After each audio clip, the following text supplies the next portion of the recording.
So hi everyone. Okay, so today this week kita orang tengah exam trial SPM and I bagi tahu lah. Okay, sekarang ni memang trial. Okay, tengok kat belakang.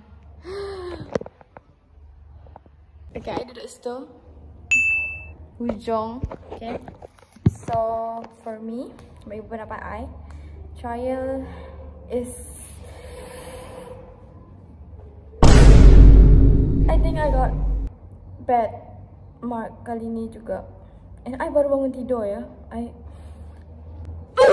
Sekarang ni I dah nak balik. I nak packing barang. And then tu je lah. Lepas tu I balik pukul 5 macam tu. Sebab I dah bagi tahu pukul 5 I balik tadi. Sebenarnya I tak balik pukul 5 pun. Macam mana ni? I nak go back. So I dah nak balik.